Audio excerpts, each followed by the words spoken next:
Brian McKnight has not spoken until recently. I think it highlighted how it's easy to paint a narrative towards men. Sometimes if you don't speak up for yourself, nobody will. If we speak up, we're sassy and we're overly emotional. It could have just been the fact that he wasn't articulating in a way that we were able to receive it. What Brian was expressing publicly, I think, was his boundaries. Can a person be too transparent? I'm going to say filter, but don't filter to deceit. Don't filter to the point where there are trust issues. Some couples, they could talk about it all. And some couples, maybe not so much. I think the most important thing is just to know what couple you are. Michelle Obama, I believe, was talking to Tracy Ellis Ross, and she said that America is not ready for a female president. Women are technically held to a different standard. They almost have to be pristine and perfect, whereas men can be mediocre and still win. She would have ran, that she would have won. But don't sit there and then blame America for your reasons for why you didn't want to run. America probably needs her or needs somebody like her.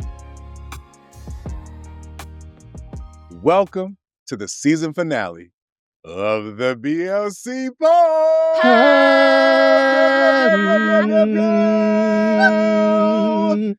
And I have most of my people with me.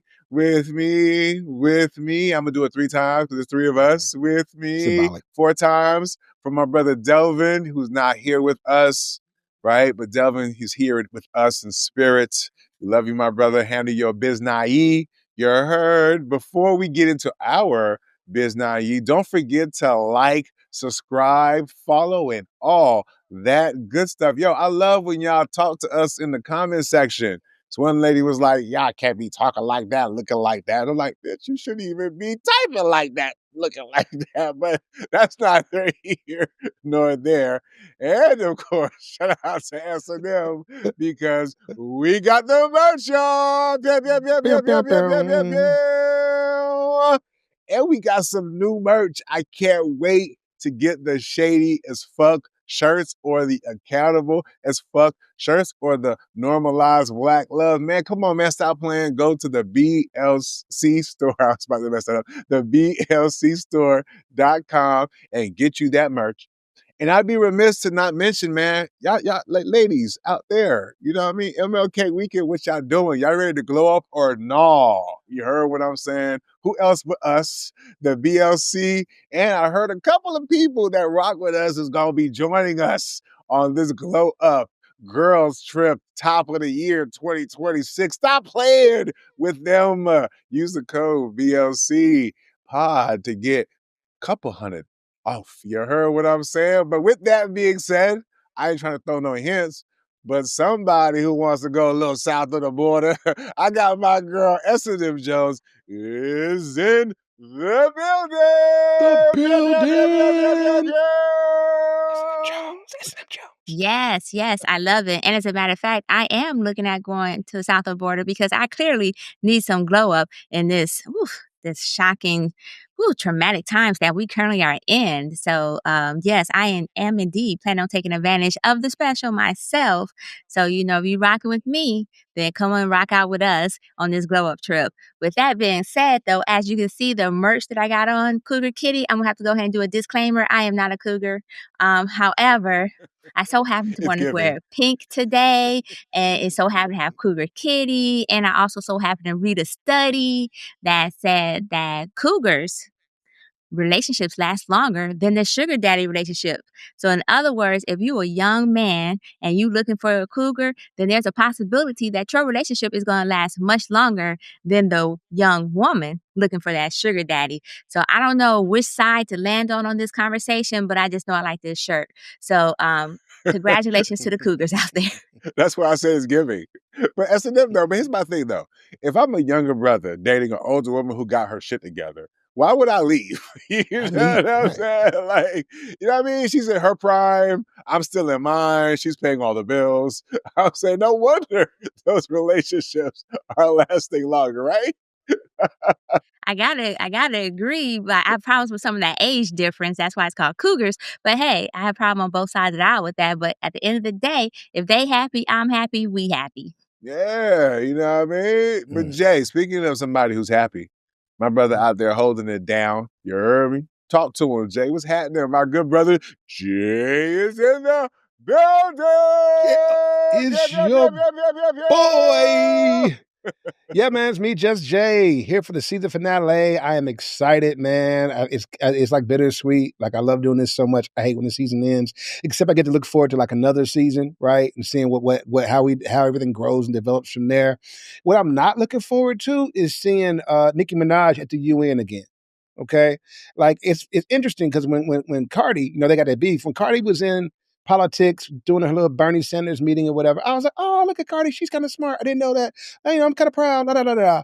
So Nikki goes, I don't know if y'all heard, Nikki goes to the UN and Nikki is speaking about the plight of the Nigerians, the Christian Nigerians in Nigeria, right? Now, my question is this. Beside the point that she started her speech talking about how great a job Trump is doing. That was the first thing. Like, what? Her? But the second thing was, is Nikki Nigerian or even a Christian? Like, where was her basis for being a person for this? Like, it's almost like sometimes when the administration wants to get a black face on something, they'll just grab the first black face they can find. The person don't even have to know a thing about what they're talking about.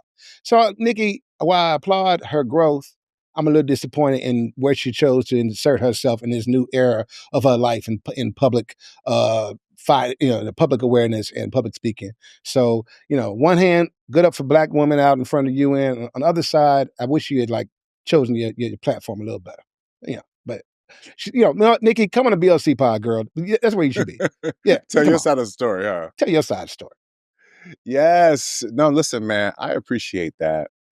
And I want to start the show at the very top of the show to tell anybody out there who's close to their goals. And I'm going to let you know when you are close to your goals, because the devil will try to pull you off your path the closer that you are to your goals. Some of y'all may not know what I'm talking about because you're not close. You know what I'm saying? Like you know what I mean?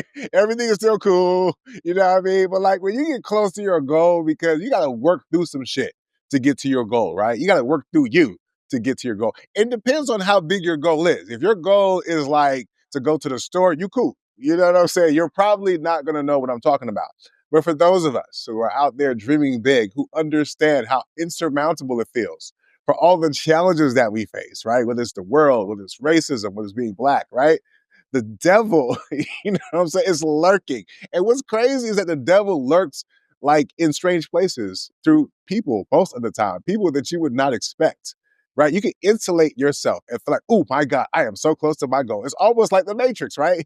All these Agent Smiths just be popping up everywhere. You thought it was one person. Nope, it's an Agent Smith, right? That's how the devil works, right? So I'm just here to let y'all know that you are close to your goals, the more the devil works. You know what I'm saying? The more the devil tries to infiltrate and distract you, the D and devil is for distraction, low key, right? The more that's letting you know you are close to your goals. And if you can stay focused, right? And if you can stay positive, right? You will push through and the devil will be a lie because no weapon against us shall prosper. Look at that. I hate to go to church at the top of the show, but that is how I am feeling. You heard what I'm saying? You feel, and apparently, we had a little breaking news because, we had a whole little rundown.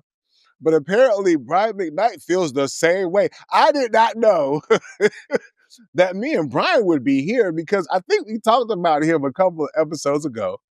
And at the time, I think the world probably was like, yo, Brian is on some crazy shit, right? But in the world where we talk about boundaries, it was crazy because a man sets boundaries. Be damned, right? Brian McKnight has not spoken until recently. We had the whole rundown, then come to find out, I had an interview with Anton Daniel. Shout out to him for getting Brian McKnight and the conversation, because for a while, we didn't hear his side of the story. All we heard was theirs. His sons, both of them, if I'm not mistaken, went on the internet and talked about him as a father, how he was absent, et cetera, et cetera. The wife maybe made some mention of things. We saw this man who we love, right, anytime, but apparently he was having a hard time. And so finally he gave his side of the story. And for me, it kind of resonated because I think it highlighted how it's easy to paint a narrative towards men because we oftentimes, as men, can't speak up. And finally, when we do, some people may have a problem with it. But I thought the interview was well done. That's number one. Number two, how people repaint narratives despite what you might do for them, and how when you stop doing for them, maybe things change, right? I thought that was fascinating. There was so many threads here. And I mean, if you believe his account of what occurred, I kind of feel like we might owe him an apology. So what are y'all thoughts in terms of, I think, the larger conversation in regards to whether or not we're so quick to believe the worst in men, especially Black men, just because we hear things on social media, right? Number one. Number two, in terms of whether or not it's expected for us to speak up for ourselves, right? And then number three, I think most importantly, is what happens when Black men set boundaries. If I'm not mistaken, his relationship was estranged with his two kids before one of them passed recently, right? He had to set boundaries according to what he said to Anton Daniels. I feel like there's a lot here to kind of unpack a little bit. So what are y'all thoughts? Feel free to start anywhere. Anytime, anywhere. What are y'all thoughts? Well, I'm gonna start back at one, right? Because when we talked about thank you. When we talked about Brian at first, I remember thinking he was tripping. I remember like, man, you are really acting out. You out here changing names, you disowning people. Like this girl really got your nose open. You know what I mean? And it's funny because, you know, I guess it's just human nature and our ability, our bias, right? If we don't know a story, we fill in the blanks with what we think the story most likely would be. And maybe we've heard this story so many times of a man leaving his family and being, you know, dragged off by sunshine and telling he ain't never coming home no more. And we thought that's what was going on with Brian, right? But there are two sides, three sides even to every story, right? There's his, there's hers, and there's the objective truth. And I'm glad he was able to tell his side because a lot of times, I know myself, I've done it. I've had people talking about me, and I have just been like, hey, I'm gonna keep it quiet. I'm gonna keep it solid. The truth gonna come out. And, you know, I have heard it said that lies have wings and the truth has club feet. So, yeah, the truth may make it around, but it can take a while. And sometimes you don't want to wait for that. But Brian was patient. I respect his patience. I respect the fact that he, you know, said his piece. And sometimes if you don't speak up for yourself, nobody will. To be honest, and I'll land on this, I wonder if tacitly Black men have not been painted into a corner. If we speak up, we're sassy and we're overly emotional, right? But when we stay silent, then everybody gets to run their narrative about us without our input. It's like a catch-22. You know what I mean? But kudos to him. Shout out to him for biding his time and telling his story in his time and not even letting anybody force him to talk about it before he was ready, right? And whatever you're going to say about him, whatever your opinions are about him, until you get the whole story, you too are back at one. Go ahead. Yes. So I too will go back just a little bit. But first, before I go back just a little bit, I want to point out that two Black men did speak on their father. So it's not all Black men who don't speak up. It was because two did speak up. However, like you said, there's his side, their side, and then there's the truth. And that's for all stories, right? So somehow, some way, there needs to be meet in the middle. In Brian's case, but since we're talking about Brian, let's go ahead and go to my side. My side, looking from the outside, was like, damn, this is fucked up what he's doing. Because the way they had the story going, since we didn't know his side, was that he basically just told his family kick rocks. And considering this whole gender divide between the Black woman and the Black man that's currently happening, it was like, and he went to a other at the same time that the passport bros continue to rise and so forth. And so this whole commentary in regards to him just disregarding his Black children, adopting two children that she had previously and having one of his own, especially when at the same time Black women or Black men are being told that they shouldn't be stepfathers and so forth, or don't date women or marry women with kids. And it was like he's literally doing the exact opposite, but Black women was getting shitted on regardless of that particular type of conversation. So at that time, I was like, oh, this is messed up. He's disowning his family. Like, is he anti-Black? Is this the anti-Black Brian McKnight? I remember his concerts being canceled because his base was Black women. And Black women were saying, whoa, hold on a second. Not only have you abandoned your kids, now you left your wife for this woman who we believe was waiting in the wings, who's supposedly your best friend, which we're going to get to later, but was waiting in the wings this entire time. And it was just a whole hoopla.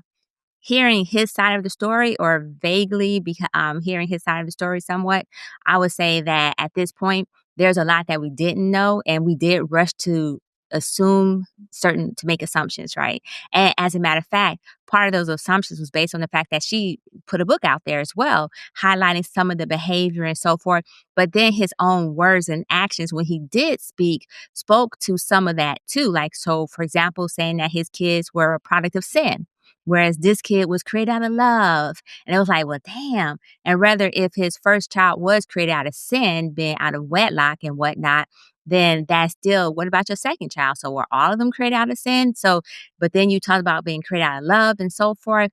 At the end of the day, it was just rubbing people the wrong way. And that also helped her narrative get pushed forward because some of the things that he was saying, but it could have just been the fact that he wasn't articulating in a way that we were able to receive it. While that was his truth, we were looking at it through our lens. And so I say kudos that he went ahead and shared his story. I think it's great that he's taken the time to open up. And since we are in the age of men becoming, and we're asking men to be more emotionally available, emotionally intelligent, and so forth, then at some point, we need to recognize that we need to take his story for what it is, because while it may not be her perspective, this is his perspective, and it adds additional light to what was actually happening in the situation, like especially pertaining to his kids and how he considered them ungrateful and so forth. But him providing the receipts of how they was ungrateful is another story, right? And so I'm going to go ahead and say that while I will still view Brian McKnight with side eye, um, I'm also going to give him props for getting his story out there. And I will also, and you guys hate for this, but I'm going to be accountable. I'm going to be accountable for my own prejudgment based on the information that I heard, and maybe sort of kind of give him an apology. Brian, my fault. I should have waited. Where's your book at? Wow, okay, well, a heartfelt apology from S&M. Whew, I mean, I gotta be honest with y'all. When I first heard about the story, I didn't really care. You know what I mean? If I'm just being a buck about it. I mean, we hear these stories, and my attitude about it is we don't really be knowing these people. We use it as fodder to have maybe more deeper conversations. The part that I missed, though, was the deeper conversation of boundaries to a certain extent, because what Brian was expressing publicly, I think, was his boundaries. And for some reason, like when he set those boundaries, we didn't understand what that meant, because how could a father maybe be estranged from his child? Like when we think about a parent, for example, let's say your kid is a crackhead, right? Just hypothetically, I've seen stories where parents have to make the tough choice, right, in terms of not enabling their children to separate themselves from their child because their child is acting or behaving in a way that they feel like is detrimental, right? So we understand in that prism, but what we don't understand that is maybe in other ways, right? According to Brian, his kids that he looked out for, held down, paid everything for up until like they were in their mid-20s, right, at some point in time ran afoul. They were not trying to be down with any type of program, and he had to set boundaries. And once he set those boundaries, according to him, that's when all the different stories started coming out, right? His kids, his sons, his namesake, his ex-wife, were putting out their stories about him. Now, I get that it's easy for us to look at the lens of a woman because the story that of hurt that women go through is so plentiful that, yes, right, many of us grew up in homes where our mothers were hurt a certain type of way.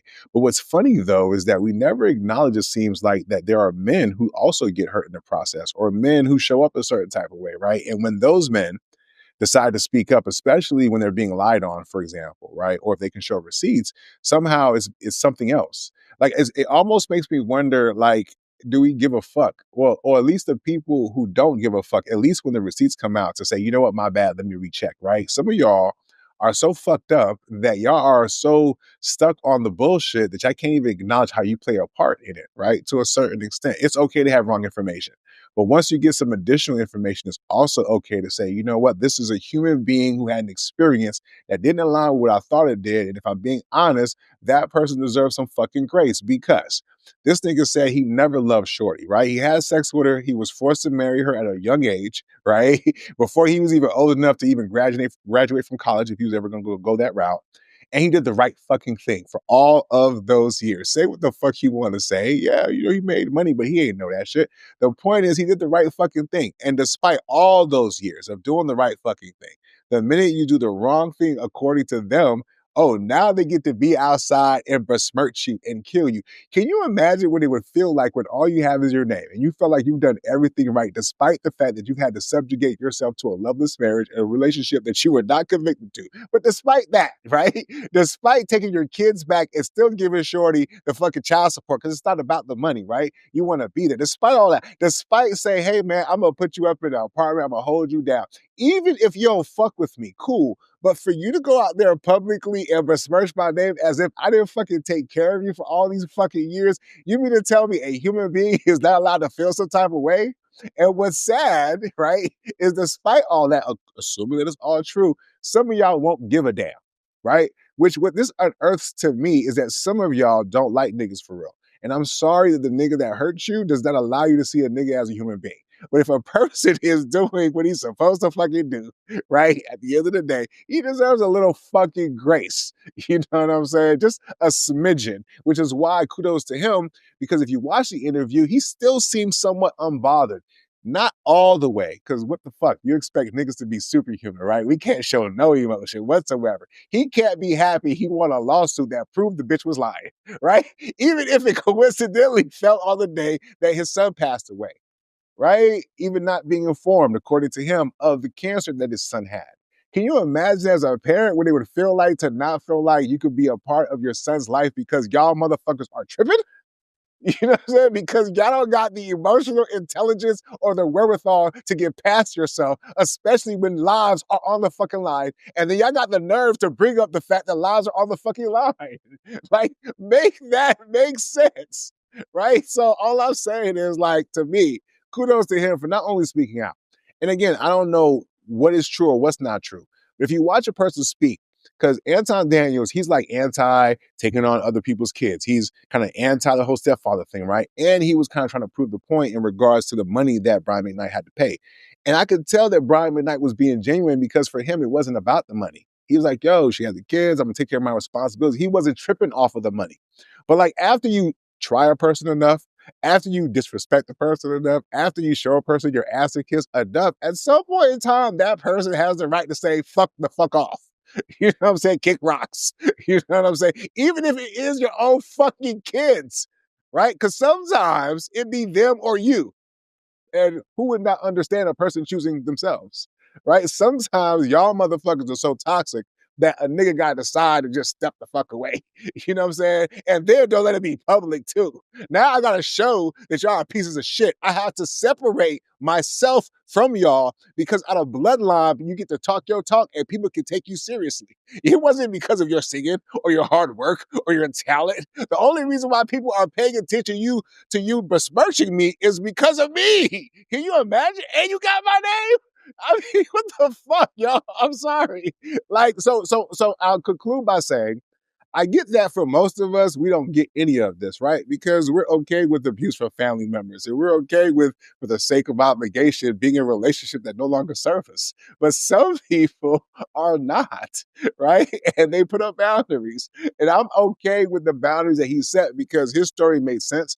He seemed to have receipts, and there's too many stories of people who overstep their fucking boundaries, who are too overly entitled, who are emotionally incapable of having real conversations. And so when I heard him, he sounded like somebody who's capable and he was confident. And the last thing was his wife, he said that for the first time, she helped him see his value. Right? I get that for some of us, maybe we don't get that, but that means that for a very long time, the other women and maybe some of the other people in his life did not let him see. And I don't think people understand how important it is to be seen, to be loved for you, to be accepted, to strive, right? To grow, to glow. Even, you know what I'm saying? And so for him, he found that. And kudos to him for finding it. And kudos to him for telling his truth. And kudos to Anton, despite the shit he tried to sneak in there for the fucking interview. That's all I got. Pew, pew, pew, pew, pew, pew. Are we good? Anything else? He's like, yeah. Season finale energy, bitches. Speaking of season finale energy, I was not gonna... Sir. Because our former FLOTUS, you know what I'm saying? You see what I did there? For those, it could have went either direction depending on my mood. But anywho's, okay. The former FLOTUS, the beloved Michelle Obama, I believe was talking to one of our other favorites, you know what I'm saying? Tracy Ellis Ross. And she said that, America is not ready for a female president. You know what I'm saying? Despite the fact that Kamala just ran and she got 70 plus million votes. And despite the fact that other women have run, she said that America is not ready. And I believe she said it in light of the fact that people are like, Michelle, why you ain't run? You get what I'm saying? So what are y'all thoughts? Is she telling the truth or on some bullshit in regards to, is America ready for a female president? And would that be the reason why she's not running? S&M, speaking for all Black women on this episode, what are your Okay, I'm going to speak for some Black women on this episode. Maybe later on for all Black women, depending on the topic. But I'm just going to. So, America has progress. Yes, there are more women running, winning, and leading than any other time in history, of course, right? But culturally, we still lag behind when it comes to the president, when it comes to the presidential race. As you know, we've had two, Hillary and Kamala. I said it that way because there was a rhyme that she did with the PBS kids to how to say her name properly, which folks still continue to mess up. But with that being said, I think that Michelle Obama is correct. We are not ready. And you know why we're not ready?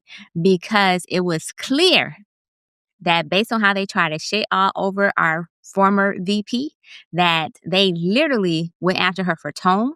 They went after her for likability. They went after her for emotional control, which is crazy because they rarely ask men questions pertaining to their emotions and they never ask men certain questions, period, when it comes to any type of running, any type of office, because I'm still trying to figure out why this is, but it's because stereotypes and so forth comes into play. Then there's the besmirching of their names we had Judge Joe Brown calling her a hoe, saying she got what she got because she was laying on her back, and it's always that the woman used her, that she was laying on her back to climb to the top. And not only that, women are technically held to a different standard when it comes to, it's like they almost have to be pristine and perfect and not have any type of record that's going to besmirch them, whereas men can be mediocre and still win. We currently have evidence of this. And however, the woman has to be flawless because once again, they talked about everything under the sun pertaining to former presidential candidate Harris under the sun, and found fault in everything she did, to include stuff that have dealt with Biden economics, Biden policy, everything but who she was and what she was running on. And let's talk about the Black men one, right? So they talked about, even when all the stuff pertaining to Black men was debunked, i.e. that she locked up more Black men than any other AG in the history of California, or other conversation pertaining to Black men, such as she didn't have a plan for Black men. And then when she put the plan out, it was like, oh, it was too little, too late. But another candidate who won didn't have any plan. His plan was, I'm just going to be a bully, and why not me? You don't try it this way, so hey, try me now. You can't lose, and that was enough. And the fact that that was enough speaks to why America is not ready, because while she did get a lot of votes, and hopefully one day soon, we'll find out it was a lot of election forgery and cheating taking place.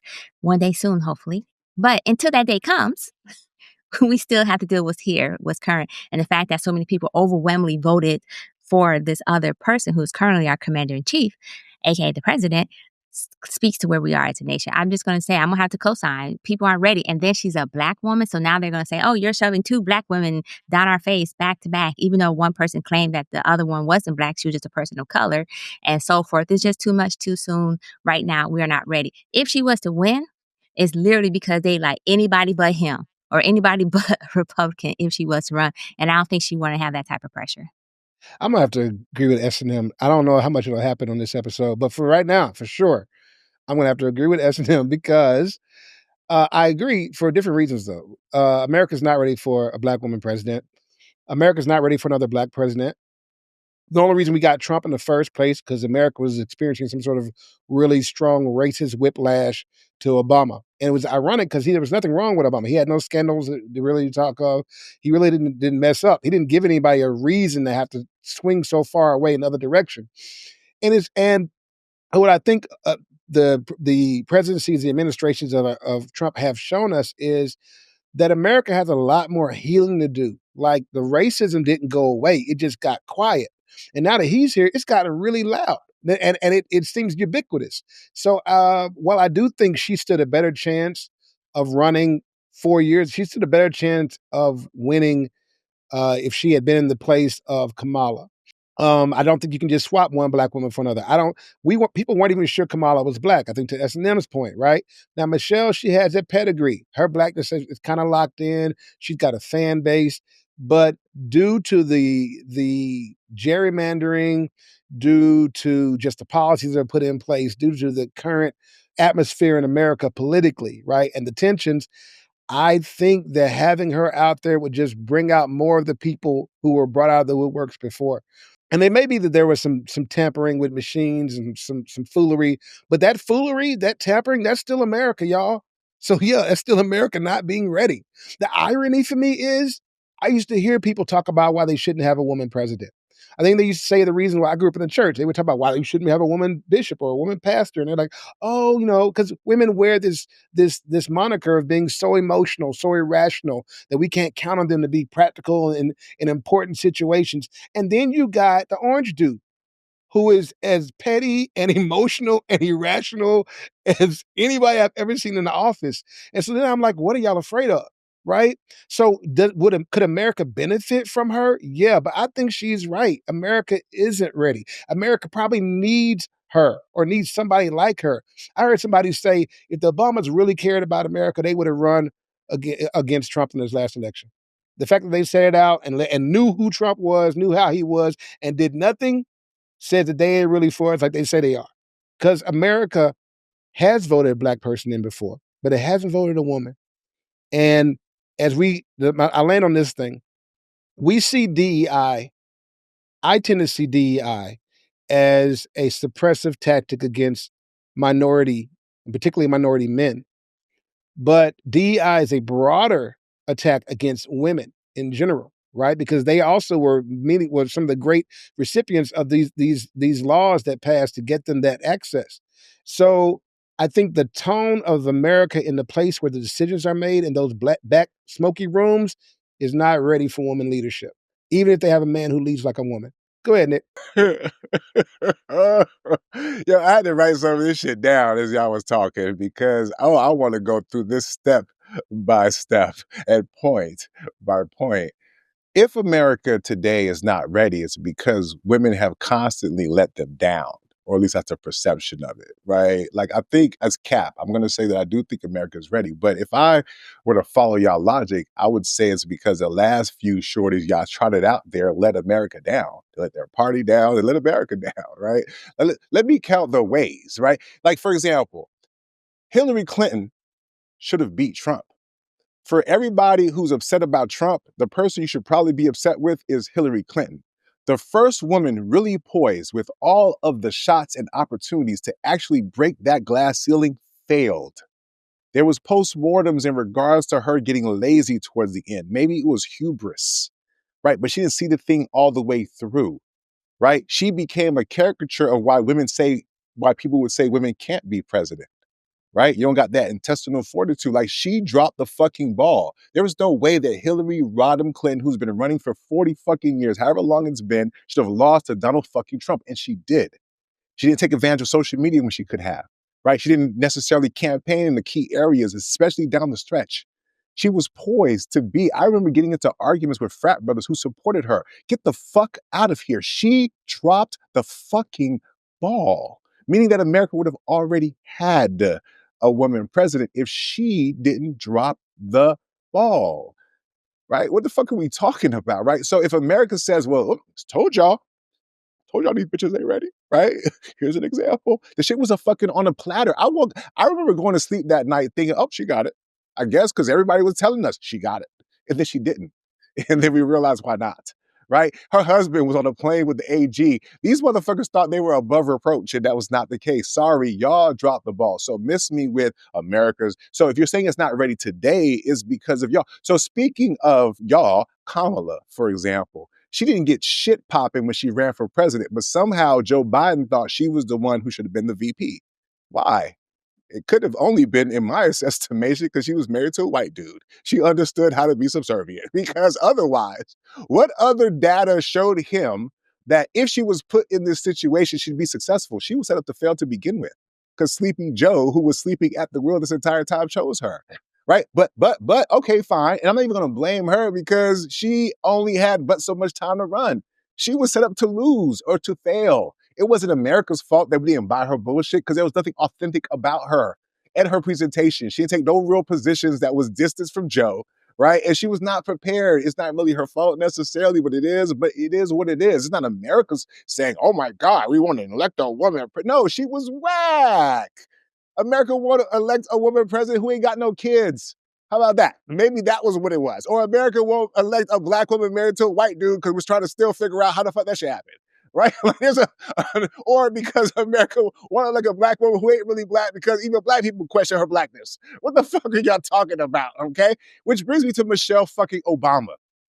Shorty, ma'am, FLOTUS, baby, booey. If you didn't want to run, just say that. Like, what the fuck are we talking about? There are so many people who thought that if she would have ran, that she would have won. But no, she decided that because of whatever reason, and I'm not knocking that, but don't sit there and then blame America for your reasons for why you didn't want to run. The fuck, that's what the fuck she did. That's what the fuck this is about. Like, y'all women can't take no level of, some of y'all women can't take no level of accountability for your own fucking choices. And then you want to blame it on the world. Everybody else in the world, no, ma'am. No, ma'am. No. If you would have ran, I think a lot of people believe you would have beat Trump, right? A lot of people believe that. With no experience in politics, a lot of people like Stephen A., who y'all try to bash, he mentioned time after time, he believed that you could have won. He says that as loud as he believes that Jordan is the #1 player ever in the basketball shit, right? But y'all hear that shit, right? What the fuck is she talking about? I hate y'all sometimes. I love y'all, but I hate y'all. You know what I'm saying? If she just didn't want to run, she didn't have to run. That's what the fuck this is all about, in my humble opinion. You know what I'm saying? It wasn't because America's not ready. No. America is just not ready for a mediocre woman. America is not ready for a lazy woman. America is not ready for a woman that we can identify with. You know what I'm saying? Like, there's probably plenty of women, including Michelle Obama, who could have became president, including Hillary Clinton, for as much as I would not like to say that, but she dropped the fucking ball. The fuck are y'all talking about, right? Yay, So, pushing back. Go ahead. What you got? Okay, so first of all, I was waiting to push back. I was like, so one, Yeah. with Hillary, I will acknowledge she dropped the ball because she thought she had it in the bag. I will acknowledge that. But on the same token, I would also like to point out the statistics pertaining to how many people voted against her. And I'm actually going to call out women because women in both elections actually voted overwhelmingly for, well, certain women, we're going to say white women, voted overwhelmingly for Trump in both elections at a 52% rate and then at a 53% rate in the last one. And part of that is because society is conditioned to believe that only men can lead at that level. And so to say that now in Michelle Obama case, I will say that she already stated multiple times that she had no intentions of running, but they kept asking her why. And so she provided not only that she just didn't want to run, but she also stated her reasoning as far as additional reasoning on why that she's not running herself. And I'm still going to stand by the statement that America is not ready because you know what, to be honest, despite everything that Hillary had going on, i.e. even though she dropped the ball and didn't go as hard in the paint, and you talk about mediocre women, they're not ready for, but they're ready for mediocre men. They're ready for whiny alcoholic men. They're ready for child molesting, alleged type That's predators. Cap. That's Cap. They're That's ready. Cap. No, That's it's not. Cap. We're It's living Cap. that proof right now. Y'all may That's what they're ready may for. not like Trump, but he's not mediocre. I'm I hate not to break it to saying y'all. that. I hate to I'm break going it to to say y'all. this. He's not mediocre. As much as you I'm want to not make him mediocre, saying he's not. well, he has a strong machines that's Jeb Bush is backing him. mediocre. But go ahead. But What's up? which is what I referred to when I talked about a alcoholic drunk. But anyways, I I'm went there just with saying. you. I'm You just talking saying. about George? Okay, cool. But George I was wasn't going through mediocre a either. list of folks. I'm just saying that technically he was a C student, right? But they had problems with Obama being an A student, right? SNM, we Because already they know when you're uplifted things. we I'm just already saying. know that when you're the minority, you got to be exceptional. We only had one Obama, but And come the on, man. same Women with have had women. multiple. Women have to be exceptional too. How many women have run for president versus how many black men have run for president? Let's see, Exactly. My point is that there's been Jesse more black ran. women who've run for president. So please miss me with that. It's understood Jesse, that as a woman or as a black, you have to be exceptional. So I'm not knocking that part of it, right? But all I'm saying is you're saying that America's not ready. Well, was America not ready when Hillary was running? Was it America not ready or Hillary not ready then? I just want to be clear. I think it was a bit of both. I think Hillary, like I said, Hillary thought she had it in the bag because she thought that America had better than an 8th grade education. And so she Hillary thought she had had it in the more bag. popular votes that the Democrats would sit there True. talking about the popular votes, right? Hillary had more popular votes than Trump did. You know what she didn't have? Electoral. You know why? Because there were certain spots, like in Michigan, in certain areas, key points, like 30,000 votes that Trump was able to corral. She dropped the fucking ball. When you're a woman or a black man, you think Barack had the benefit of dropping the ball? No, he had to stand toe-to-toe with Hillary, right? Which is why she was even in the position to run in the first place, because he had to broker that. You dig what I'm saying? The Clintons were like a fucking monolith, y'all. They had everything going for them. Everything. The media, every time you watch the news, you know what I'm saying? They were able to move with impunity. And with that, she still fucking lost to a nigga off reality TV. This is shit I'm talking about. Like, if y'all, and I'm gonna say this, because what she's saying is short-sighted to me. Y'all spread this shit, it becomes reality. If you say, oh, we don't think America's ready, well, guess what? Then America's gonna be like, yep, you're right, we ain't ready, right? But if you say, nah, it ain't America's not ready. We had all these governors who won their races. We've seen that people are willing to show up. Even with Kamala's shit being as fucked up as it was, how many millions and tens of millions of people still showed up for her? Right? Y'all gonna say, oh, it's because she was a part. It doesn't matter. She still gets that credit for those votes.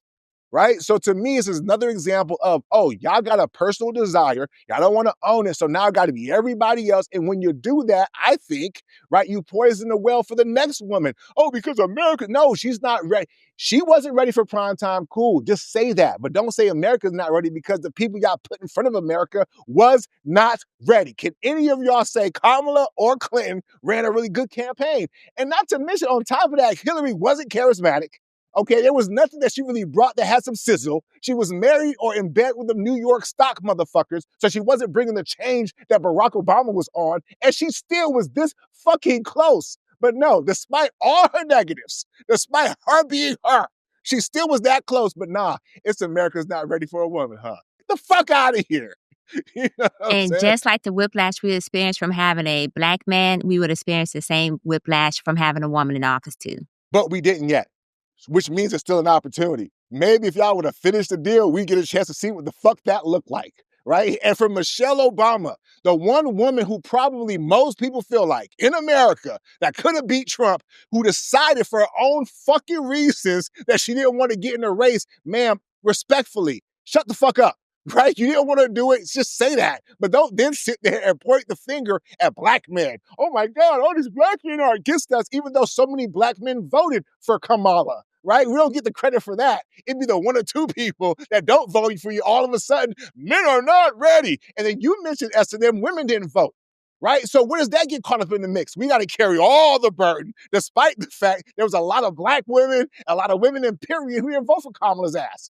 Right? Actually, But I no, said white it's women. us. I It's specified us. white women. No, some of y'all wasn't fucking with her either. 7%. The Some of majority y'all was. wasn't fucking with The her either. majority of us did. 92% did, and 1% The ones who went to abstained. vote. How about the ones who kept their asses at the crib because they weren't that moved by her little high yellow non-black man having no children Lord having have ass? mercy. Lord ma'am. have mercy. Lord have mercy. The slander alone fuck? further proves my How's that point slander? that She's America not is married not to a black ready. man. I'm See, not this is saying. I'm perfect. saying the This is a way perfect that example. the way A I'm black going to man go speak ahead the and truth say and it. it's slander No, now. I'm saying the way you're presenting it, right? The way you're presenting it, The you call facts. her a non-black woman, and she herself said, "Well, you know what? It actually is confusing as far as if she identifies black. Because one minute she does, and the next minute she doesn't.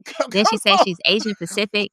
You know what? I'm gonna shut the hell up at this point because her whole identity was somewhat confusing at some point in time. So I mean, now go ahead, Okay, SNM. You got it, man. Go ahead, Jay. You got I got an alternate ending here. Maybe she's subtexting.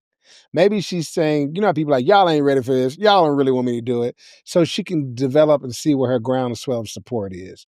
You know what I mean? Maybe she's looking for people to speak up. So to Nick's point, I won't say that the America isn't ready. You know what I'm saying? I will say they have proven that they cannot elect a woman president so far, right? But what I will say is, if America is ready, then America is going to have to stand up all over and make some noise and basically beg Michelle Obama to be in the White House, if that's what y'all want to do. Hold on, SNM, before you go to the next topic, you know what else they could do, Jay? That the Democrats seem to not be able to do very well is develop a candidate, right? Like find a woman who's a governor, you know what I'm saying, who has some charisma. There was I think it was like Gretchen Whitmer, if I'm not mistaken, the governor that was out of Michigan for a minute. Like she was looking a little presidential for a second there, but obviously because the Democrats can't ever stand on shit, it's like, oh, we got to do a black woman thing, and they went that direction. Come on, man. Like the Democrats have to build their farm system and develop people that you can build a narrative for, right? And then put them out there. They just fucking suck with that shit. You get what I'm saying? So, man, go ahead, man.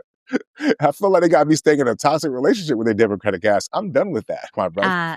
As a matter of fact, I was actually going to use that as part of my segue to say that the Democratic Party is apparently in a toxic relationship with building candidates because unlike the GOP who played 4D chess, the Democrats seem to be playing checkers, and part of that is that toxic relationship, i.e. aversion to knowing when to stay and when to leave. And so recently we had a conversation. We watched a clip with Yada Awakenings. For those who don't know, he goes by Yada for the most part. And basically he was debating a podcast in regards to if women should stay in a toxic relationship to keep the family, or if the women should leave the relationship to keep the family. So, of course, you have one side that says, yes, they need to stay regardless because it is the family. They need to pray on it, whatever's clever. And then his portion or his point was that no, women should leave these toxic relationships because it's not good for the woman, it's not good for the kids, it's not good for anybody that's in there, and it doesn't hold the man accountable for creating that toxic environment. So with that being said, what are your guys' thoughts on this? Should women actually stay in the toxic relationship just to hold the family together? Or is this just another example of women leaving too quickly? Are women more likely, well, actually, are women just expected to stay despite what's happening, basically? So what are you guys' thoughts? Man, this is so layered, and it's layered for a lot of reasons, right? My initial answer is no, you don't stay in a toxic situation because there's two kinds of education that children are getting from watching their parents and watching their parents' relationships. They're getting the explicit, that's what you tell them, right? The rules and the boundaries and all that. But even more so, they're getting an implicit education. They're drawing their own conclusions about the way things work or the way things should work or what's normal or what the world looks like from looking around their household and looking at the people that they've known the longest to see how they interact. So you got to really, really look at what kind of examples you're setting. If you're setting an example of trial and triumph, right? Y'all have your problems, but you get through it, you get better, you don't make the same mistakes twice, then that might necessarily be toxic, which brings me to my larger point. I think first we got to really drill down on what toxic is, because for a lot of people, toxic is just what they don't like, what doesn't feel comfortable to them in the moment. Change doesn't feel comfortable in the moment. And honestly, the biggest promoter for change is pain. Pain is what makes us do something different. When you're sitting around, you don't get up and get something to eat till you get hungry. You get the hunger pains, right? Pain is a motivator. It's a natural motivator. And pain is not always a reason for us to move as much as it's a reason for us to maybe do something different and do it better. So when I think of toxic, I think of something that I cannot live in, right? I think I gave an analogy some time ago, and I'll use it again because it's simple, right? Water, we all need water to live, right? Human beings, we need water. But if I take a bird and I plunge it into the water and don't let it come up for air, that water is toxic. The water will kill it, right? Fish swim in the water all day and they're fine. Take a fish and leave them out on the sand. The air, that even though it's getting air out of the water, it needs air too. The bird needs air, but too much of something in too high of a concentration, it becomes toxic to you. So that you really, there's not a one size fits all answer for that, in the sense that a person really has to look at their own relationship, right? And say, by staying, what message am I teaching my children? What environment am I putting in them now? And what environment am I putting them in the future as this relationship continues on whatever way it's progressing? I do think people give up too quick. I think everybody thinks that everything's a honeymoon. They think it's happy all the time. They think that no marriage has problems, that you won't fight, that your spouse won't make you sick, and they will. They will get on your last nerve. You'll have those moments and you like Tyler Perry, why did I get married? You're going to feel that sometimes. And hopefully you got a good reason, right? But just because you question it or just because it's hard isn't when you walk away. You walk away when it's broken. And you walk away when it's broken because you don't want to teach your children broken habits and broken mentalities. So yeah, I do think you stick it out, but you have some sense about you. Like, don't leave it the first sign of challenge, because that's what builds strength. Even when you're weight training, right? When you that muscle failure, that's a good workout when your muscles fail. In a few days, come back, you'll be able to do more. It's okay. But if you're getting crushed under the weight, then maybe you need to go work out someplace else or get you a better workout partner. This analogy kind of died. Go ahead.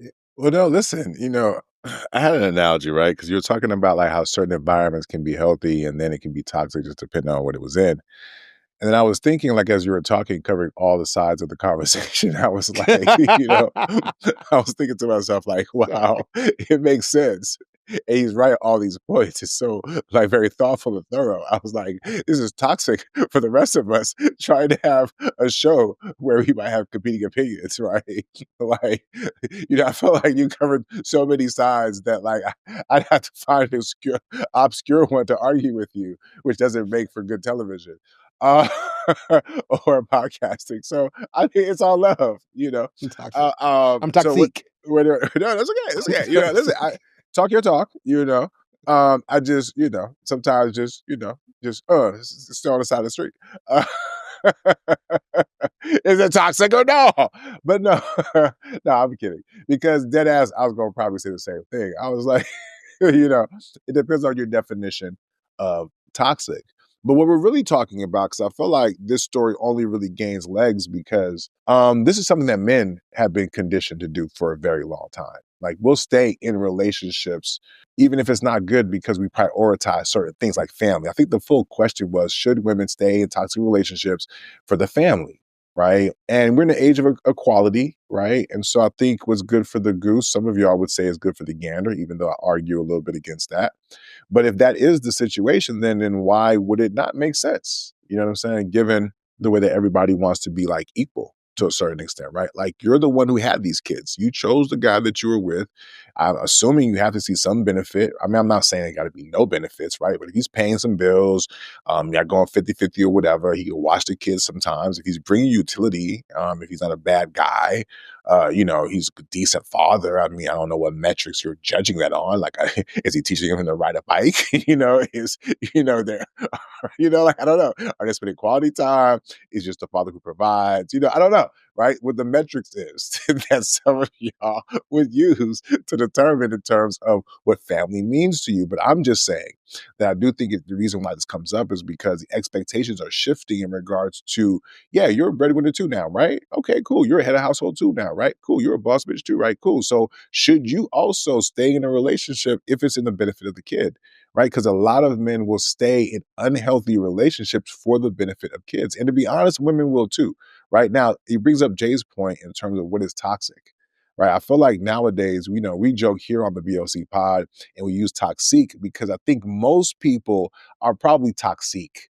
Right? Maybe like a little bit more crude version or maybe like a nastier version. We use it here kind of playfully, right? But in truth, I don't think that like the way that people use the word toxic is really about people who can't live in an environment. Right? Nowadays, I think Jay mentioned it like, oh, just because you disagree, oh, that's toxic. Oh, because you have a different opinion, oh, that's toxic, right? So what I'm saying is, for us, the proper word would probably be toxic when you're just playfully disagreeing or you have a difference of opinion. But if you're talking about things like abuse, for example, that would be toxic, whether it's mental, emotional, financial, or otherwise, right? There are some things that I think most of us could agree would be very difficult for a person to live in that environment. But what's happening is when we hear stories about how many women initiate divorces, when we hear about, oh, it's not about being happy or being content, we also realize that we have to acknowledge that a lot of women are leaving relationships for bullshit that is not toxic. Right? For me, anyways, what I can say though is that if you decide to marry someone and make a commitment with someone, what does commitment mean to you? Right? Do you have steps where you're taking to make sure that you uphold that commitment? And if it falls short, you kind of have a backup. Like, even for me, at stages in my relationship where I felt like it was about to be a wrap, I had fail safes. I said, you know what? Let's do this, let's do this, let's do this, just in case. We want to take every step that we can. So that way, if we have to walk away from the relationship, that we knew we did everything that we could. There would be no regrets. And hopefully that would allow us both to be amicable regardless of the outcome, right? A lot of y'all just be running so quick. You know what I'm saying? A lot of y'all can't even have simple fucking conversations. A lot of y'all cannot get out of your own emotions way to be able to hear another person so that you can work through whatever issues both of you may have. It's not always one fucking sided. Right. So for me, it's just funny because a lot of times it's crazy how the women who say, oh, this is toxic, end up creating the toxic relationship in and of themselves. Like if you're sitting there being hyper jealous or hyper, demanding and no consideration, and you're holding back sex and you're doing all these things, right? In your rightful way to do it, because women can just be crazy and that's okay, right? Until the man draws a boundary. You know what I'm saying? But what I'm saying is that equally that yes, women should not be in toxic relationships, nor should they create them, right? Or recognize how they participate in creating them sometimes to a certain extent, or how they misdiagnose it, or how they overinflate it to be something that it's not. Meanwhile, you have children that you've brought into this world that I don't think a lot of y'all are really considering. Right. So, yes, I'm not saying being in a relationship with the guy's choking you out. None of that. Nobody reasonably would say these things. The reason why I think this is a conversation is because I think, reasonably speaking, too many of y'all are bailing too quickly. Y'all quit jobs too quickly. Y'all quit school too quickly. Y'all quit careers too quickly. Y'all quit ambitions too quickly. You know what I'm saying? You know what I mean? And so it's okay to say that maybe a little bit more stick-to-itiveness will allow you to go further. But more importantly, as a parent, now you can't just consider just you anymore. You have to consider your child, right? And shout out to all the men out there who made the sacrifice, even though some of them probably shouldn't have, same way some of you shouldn't, but some of y'all should have. Some of y'all, the best thing that y'all could have did was to stick it the fuck out because your child deserved that, right? Some of y'all ought to be the best thing that you do on this planet is by simply being there and creating an environment for your child to thrive in. Y'all think y'all finna be something else. You know what I'm saying? We got to start being a little bit more honest, a little bit, right? And so to answer this question simply, some of y'all do need to stay. You know what I'm saying? And I think far more of y'all need to stay than y'all leaving. You know what I'm saying? Yes, please leave if it's toxic, but y'all, I'm gonna leave it alone. Go ahead, Esther. So it's actually interesting that you should mention the men's side of the house pertaining to this particular question, as far as that the men were staying in toxic relationships. And I'm going to say that the men were staying because it was comfortable for them to be in that toxic relationship, because most men won't leave if they're comfortable in it. And so that's why they're staying. So, for Cap. example, I'm going to say, for example, one of the things that Yada pointed out was that the men can cheat, the men can do this, they can do that, they can be disrespectful, they can do a bunch of things, and the woman will stay. She'll forgive one time, she'll forgive twice, she'll forgive 3, 4, 5 times, and she'll stay. And then while the man may say, hey, the relationship was toxic because the woman failed to recognize her part, i.e., like the guy, I think Jay mentioned in a previous episode about some guy was talking about their karma, this woman karma. I don't know what your karma did, that I cheat on you all the time. So this is your karma, right? And it was a joke. But it's the fact that the woman may have contributed to why the guy may have had some type of culpability, even though at the end of the day, it was his choice to do that. But because she forgave, he stayed. So men are less likely to leave, not because they're doing it for the family, but because it's more comfortable for them to stay, particularly if the woman is constantly forgiving them for their actions, their transgressions or whatnot, or is more accepting of it. Now, Cap. on the I'm woman's going record that side, says cap. I'll come back to that. you can say cap all day, but at the end of the day, men didn't start complaining about women leaving until they realized they couldn't have multiple families, or they couldn't have these relationships on the other side of town. And all of a sudden it was like, oh, women are leaving too quickly. What about staying for the family? But I'm going to talk about that too. I would say the previous generations, right? Not going back to old time and all that good stuff, but the previous generation, i.e. the grandmothers and so forth, they actually were conditioned to sacrifice for the family's stability because they had to, right? But those same mothers or grandmothers told their daughters, hey, you're in different positions and you don't necessarily have to make those same sacrifices that I had to make. And this is probably leading to why women may leave quicker. They may forgive once or twice, but you also have those microwavable relationships where they're like, oh, nope, you did something one time wrong. I'm out. I'm bouncing because I already was warned that I shouldn't have to stay in a relationship that I don't want to. So I would acknowledge that there are some women who treat marriage as a microwave, like I'm in and I'm out. And so this whole concept of women staying while it's toxic to keep the family together, I 100% disagree with. However, both you guys have some very valid points, especially pertaining to defining toxicity, because not every conflict is toxic. The challenge is distinguishing between what's a solvable issue and what's actually considered a harmful pattern, right? And sometimes it get lost, i.e., people don't necessarily identify what could be solvable because they're not willing to put that work in to determine if that issue is solvable. So, for example, one of the top reasons for leaving is finances, right?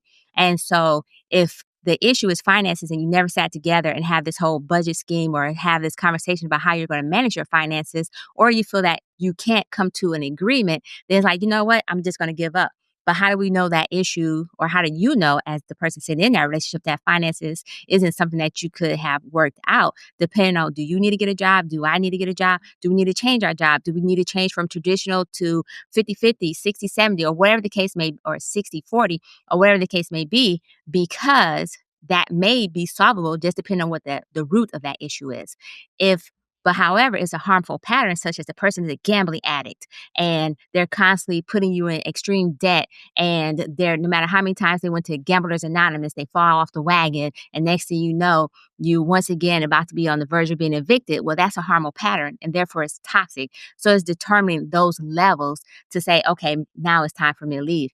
I'm going to say the one thing that really bothered me about this particular clip, or the guy who was speaking against Yada, was that he kept saying, no, you need to pray on it. I feel that religion itself has the community in a chokehold for various, and while the chokehold has lessened to a certain extent today's time, but that chokehold is still there because it was like, oh, you need to pray on it, you need to pray on it. And most women, as you know, in our community, there's a lot of women who go to church and are predominantly the ones in church, and to say that they are praying on it. So for those type of women, when they do leave, it's because they have prayed on it. They have sought the community. They have went to their pastor, because this guy kept saying, go to your pastor. And because the pastor in the community, and he talked about the whole it takes a village concept, but he talked about it in a way where the village lords over that woman versus the village coming together and being a true village to help each other out. So all I'm saying is that in this way, in this particular case, I agree with most of you guys' points. I 100% believe that you should define what toxicity is. I also agree 100% that toxicity harms the children more than actually helps. Because if I'm constantly seeing my mother being beaten as an example for worst case scenario, then I'm more likely to accept being beaten on if I'm the woman. I'm more likely to accept being the beater, because sometimes that pattern tends to repeat itself in their relationships, right? Or they develop harmful styles like self-harming and so forth. So 100% kids start learning dysfunction as being normal versus recognizing its dysfunction. The last thing I would say is that mothers, unfortunately, and I do say unfortunately because I think that fathers should actually have just as much impact as well. But they've done studies that have shown if the mother stays unhappy, then the household is unhappy. And I think that's actually a disservice to fathers, because it takes away the father's portion, his emotional well-being and so forth. And I believe if both parties are unhappy, then that child is also unhappy. So neither party should stay in an unhealthy relationship. And I will acknowledge that some women, particularly in these times, are more likely to jump because they're told it's okay because they are breadwinners, or they're making their own bread, or there's nothing necessarily tying them to it.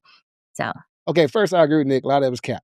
I will say that when people leave, a lot of times they leave, I'm going to go find my happiness. I'm just not fulfilled here. I just don't feel like myself. I have to go discover. I have to find the bigger me. That is not a toxic thing. That's the person out on fairyland or whatever. That is not something they're doing for their kid. That's something a person's doing for themselves. If a person's really staying for the child, then the decision that's being made is strictly about the happiness of the child, not about how they feel. Men stay in marriages and they get up every morning and they go to work and they come home from work and they do all of the things. And a lot of times they're not happy. Like you said, S&M is happy wife, happy life, right? And the man's narrative is kind of to the side. So this happiness thing, or this whatever, like, and even in an unhealthy relationship, even if your relationship is unhealthy, it doesn't mean it can't be fixed, right? If it's dead, Jim, if it's just dead, if there ain't no love there, if it ain't no compassion there or whatever, that's different than unhealthy, right? That's just something that's not even alive. And that is toxic. That's something worth leaving. Now, you said something else I thought was like, whew, huge cap. You said something about women being more forgiving. When the numbers are in, ma'am, That's just not true. Hold on. Sir, before we jump there, yes, Hold sir. on. Go ahead. Hold Because I on. have some Go ahead. pushback too. Yeah, if you was Come gonna on. push back and pivot, my brother, you should have told me because I had Okay. that little soft ass pushback that you did on S&M was not quite I got enough. pushback So too. yeah, cool. All right, So go let me ahead. push back All then. right. First of all, Push back. I'm pushing back on this idea like, oh, men stay because they're comfortable, like as if obligation and duty has no role in that. As if sometimes men are like obliged because we're the ones who made the proposal in the first place. We're the ones who have the responsibility. Oftentimes, we're also the ones who take the blame a lot of times for the relationship not leaving. Like, how often can a man say, I'm going to leave this marriage because I'm just not happy? A nigga would not be able to get that shit off, right? But a lot of y'all do get that shit off. So I get it. It helps your narrative to say, oh, it's because men are comfortable. Comfortable with what exactly? Right? The responsibility, the bullshit, the nagging. Like, if a nigga's not happy, he's still in that home, in the driveway, struggling to get inside the house because he's not happy, but he still has to walk in there. He still has to pay the bills. He still has to fucking show up. Niggas don't get the luxury of being in their feelings as much as y'all do, even if a nigga is going through depression. Right? We don't get that. What the fuck are you talking about? Like, in terms of, oh, because we're comfortable. No, sometimes we just learn to be uncomfortable for the sake of y'all. And maybe you don't get it because you've never had to subjugate yourself to women in general, especially when oftentimes that can be illogical and overly emotional, right? Maybe you don't get that part of it, right? But I absolutely do. So that's why I'm like, that is fucking cap. Niggas make decisions to stay in relationships oftentimes because it's the obligation and the responsibility. You're not even looked at as a man if you don't handle your business and take your responsibility. You can still be a woman and abdicate your responsibility as a mother. Like, you could drop your kids off at your grandmama's house and people would still see you as a mother. The fuck are you talking about? So I got to push back on that, number one. And then number two, about the throwback to we love to throw it back in terms of the moms told the daughters and all that. How do those moms know that if they weren't able to keep a nigga?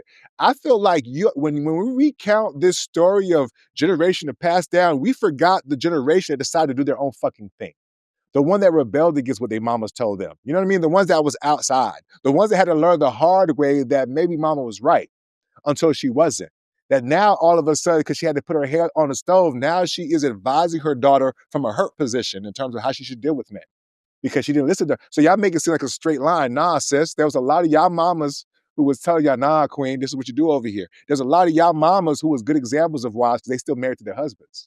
Right? What we're really talking about are the ones who were husbandless, who set their daughters out there to the world, into the wild. So I'm sorry with these little cute little, oh, mama told them, girl, do for yourself, girl. Do for yourself, girl. Yeah, the ones who made bad choices, for sure. You know what I'm saying? The ones who made good choices, right? Those daughters, even if their fathers were not perfect, was out there looking for men like their daddies. So miss me with some of that. And lastly, other pushback. Unhappy. Who the fuck gives a fuck about your happiness? Like, we have a responsibility. When you go to work, are you happy to go to work every day? No. We drive hours upon hours. We do a lot of shit that we're not happy about because as adults, we have to be responsible. I hate to break it to y'all. Maybe a marriage should be included in some of that. Right? Maybe a relationship, a family should be included in some of that. Some of y'all think that y'all happiness or unhappiness is a ticket to fucking leave. Where, Sway? And y'all keep on wanting to put it on your grandmamas. They had integrity. That's what they had. They had responsibility. They had commitment is what they had. Right? Y'all They had motherfuckers went from long-suffering. selfless to selfish as fuck. We should get another shirt. Selfish as fuck. Because everything else is centered around y'all. And because, I'm not happy, I get to abdicate all of my responsibilities. Fuck out of here. Okay, so first, oh man, I'm so happy to push back on this, on your pushback, on all y'all pushback.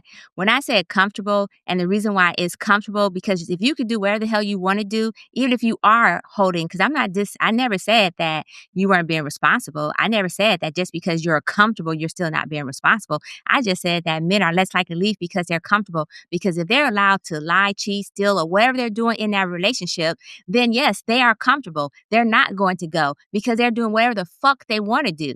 So they're not going to go, even if they are unhappy, which led to them to lie, cheat, steal, or whatever they're doing in that relationship because of that. So when we talk about unhappy, that's unhappiness on both sides. I also want to stop this bullshit that women are majority leaving because of unhappiness, when in reality, they have numerous studies that has constantly stated the top reasons for people to leave.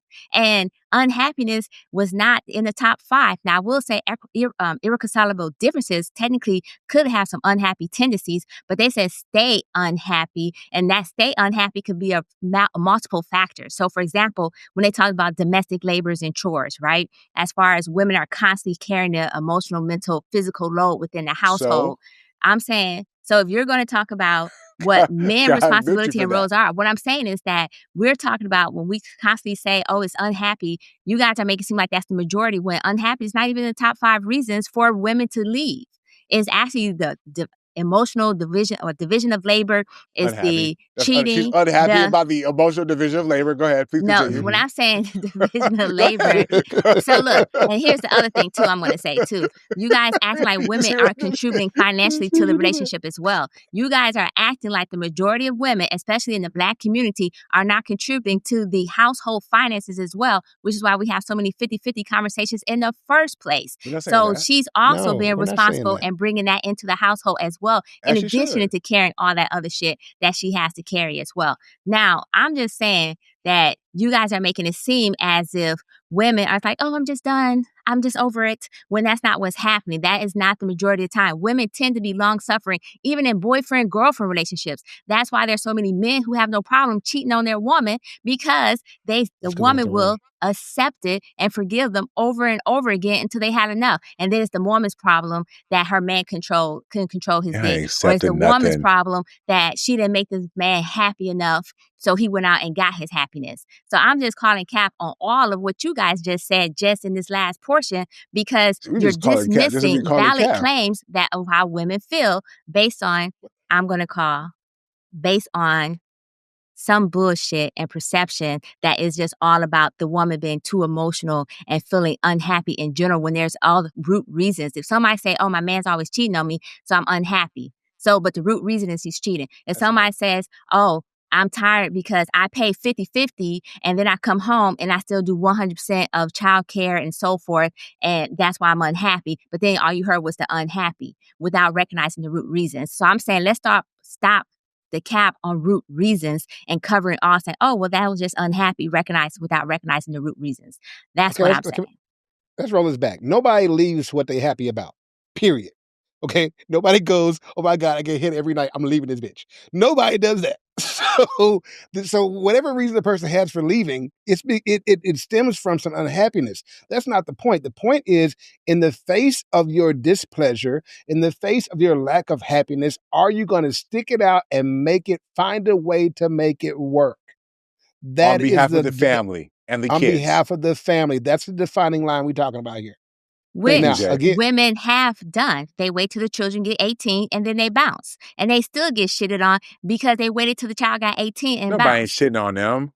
No. Nobody ain't shitting on them. They Women still who get have been talked married about. They still get by talked other about women if they wait until the child leaves. Because it'll be like, why you wait this long? We literally just had Devin the expert talking about the great divorces and why folks divorcing in the gray age. Well, they waited till the child left. Okay, that's good. Why. But that's not a large number.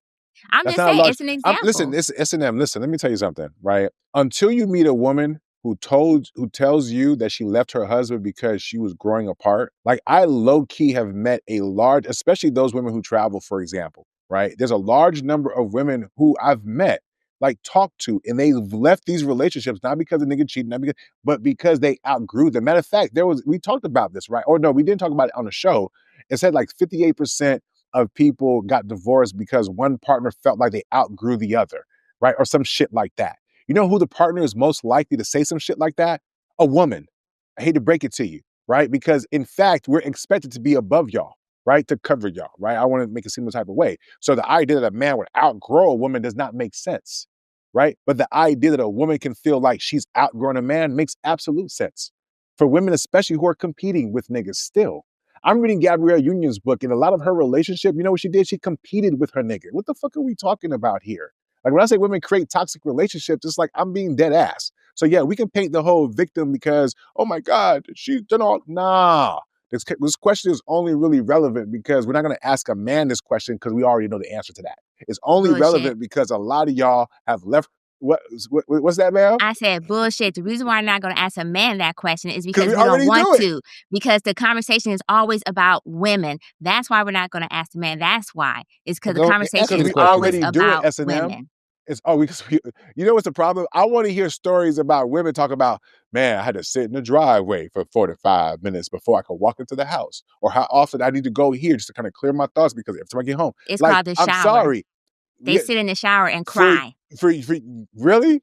Yes. Really? Women they stand in hate the to laugh. shower and they cry because that's the only space they got to themselves sometimes. So it's That's just true. not men who's sitting in the driveway. Because y'all Women be crying sitting in the over house bullshit, crying. though. Y'all be crying over bullshit. though, Lord have like- mercy. What now? Go ahead with the forgiveness. Like, so you were saying that men are supposed to be more forgiving, huh? Is that why they sitting in the driveway? Because they're more forgiving? He raised his Well, look, voice at me, even forgiveness. though I was bothering him for 4 days straight. Just Thinking it was a minimizing vagina. women emotions, and that's just crazy work. That's crazy work in the season I am finale. not Just the minimizing. minimization. I Goodness am not gracious. minimizing. I'm Go not. ahead and get that driveway conversation how men are more forgiving than women after we just got all this Yeah, go ahead, minimization Shay. of women's emotions. Okay, so funny you should say that, S&M. I'm going to forgive that. You know what I'm saying? I feel like you throw a little shade. But Yeah. true to my nature, I'm going to overlook it. I'm going to keep the show going and keep this relationship that we have as co-hosts going strong, because that's what men do, right? That's what men do. And I have numbers to prove it. Men stick with it. We don't just walk away. We forgive. Yeah, we get mad. We get annoyed. We get disappointed. Our feelings can even get hurt. We can't tell you because you'll call us sassy, but we forgive you for that too. You know, I of course, I think S&M's going to say it's cap.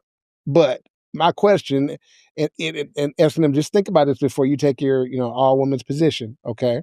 Is it possible, right, that this emotional endurance of men is just a real thing? And that's why relationships last longer, because we don't just walk out.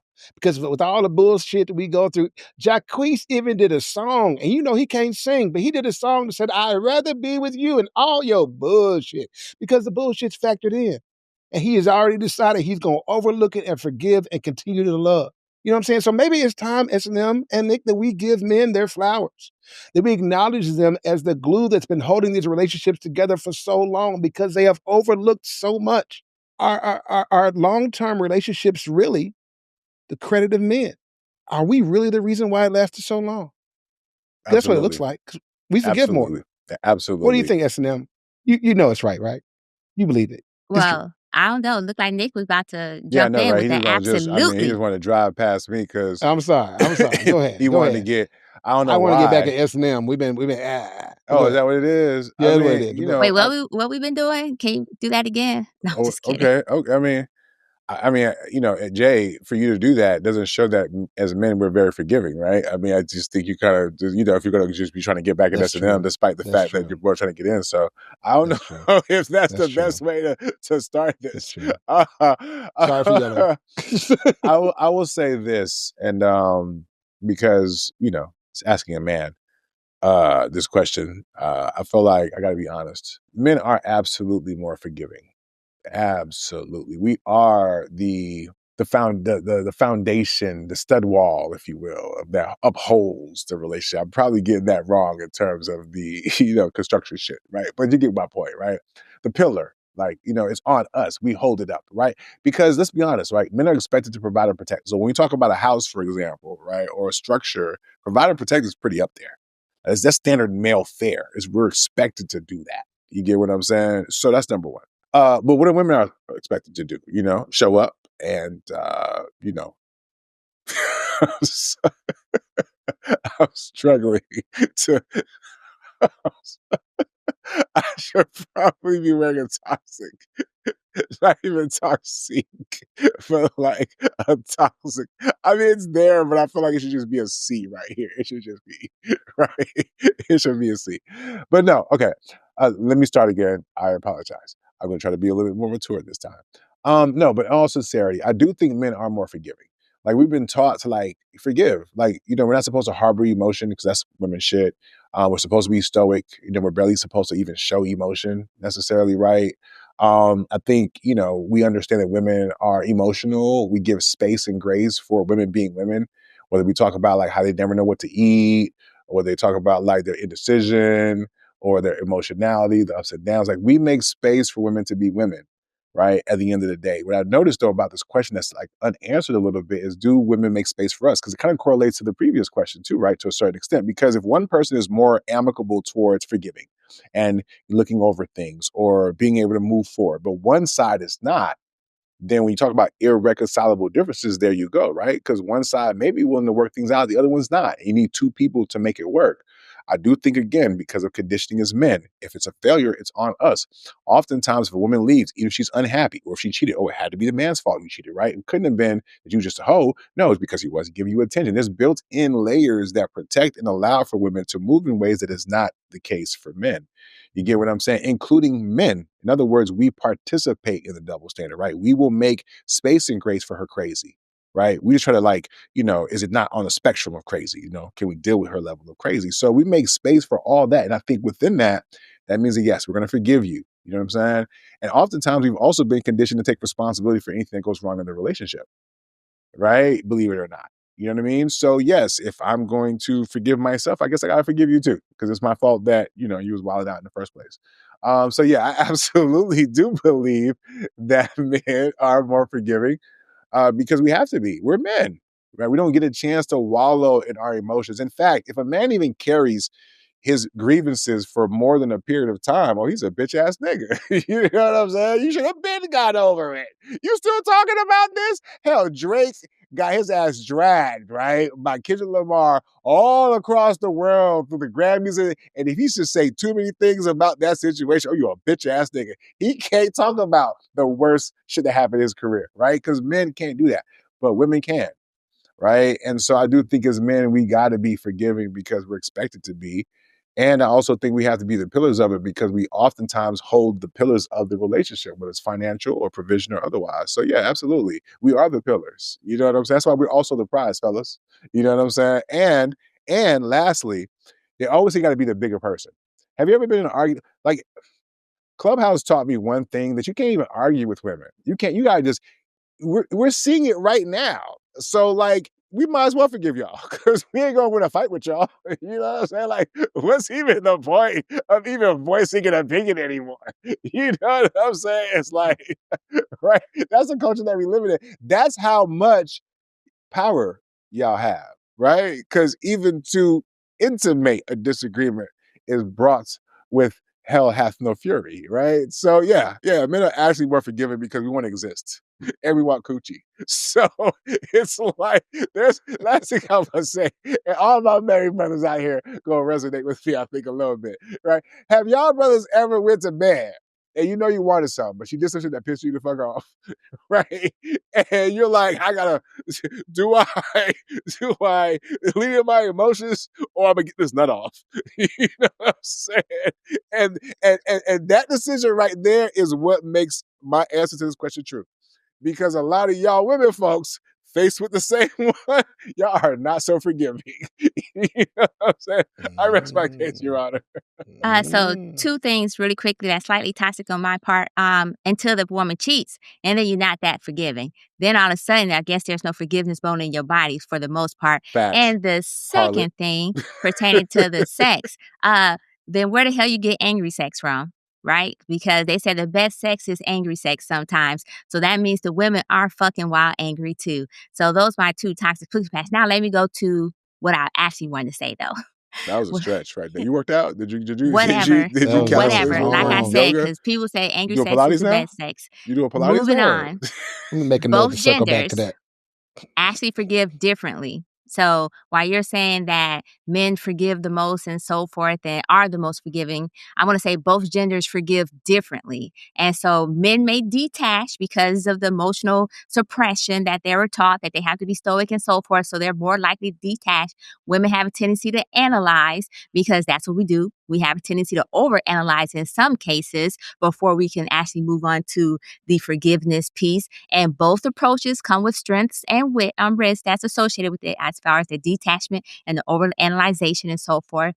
And I'm just going to say that just because you don't hold a grudge does not necessarily mean that you're not processing the actual pain that came from whatever the woman did to offend you. And that's two different things. So it's like holding grudges and not processing pain are completely two different things. And that doesn't necessarily equate to I forgave her just because you refused to confront the issue because you buried the issue. So women have a tendency to want to confront the issue. Men have a tendency to want to bury the issue until they're ready to explode. Because at that point, when they're exploding, it's because they're so-called fed up. And then it's like, well, now I got to really get this off my chest.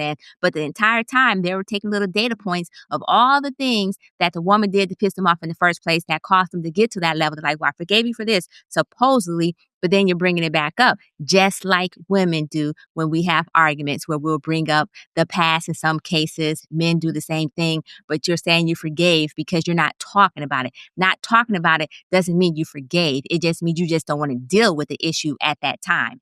I would say that women in general will hold grudges no more, which technically could equate to not being as forgiving. See, you thought I was going to stay on this track here. So they will hold grudges, which technically will say that by default would mean that they're less likely to forgive. So I'm going to say that men are they're quicker to forgive simply because society technically allows them to that, taught them to that emotional detachment, right? But in reality, it's suppression. Women will forgive eventually, and that forgiveness does come with boundaries, whereas men are able to detach from whatever that situation is until they're ready to explode.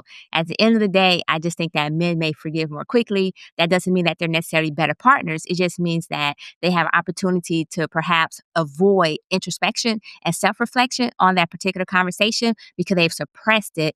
And women may have a tendency to be more vocal about the issue and then hold a grudge until they're able to articulate or resolve it within themselves and say, you know what, I'm good. Let's move past that. I want to coin a phrase called toxic accountability. I'm going to be coining lots of toxic phrases today, I think.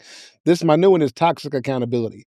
Because how is it that when a man forgives, it's because he's suppressing things. He's pressing it down. He's not really dealing. When a woman forgives, it's because, she's just getting over it and she's doing her thing.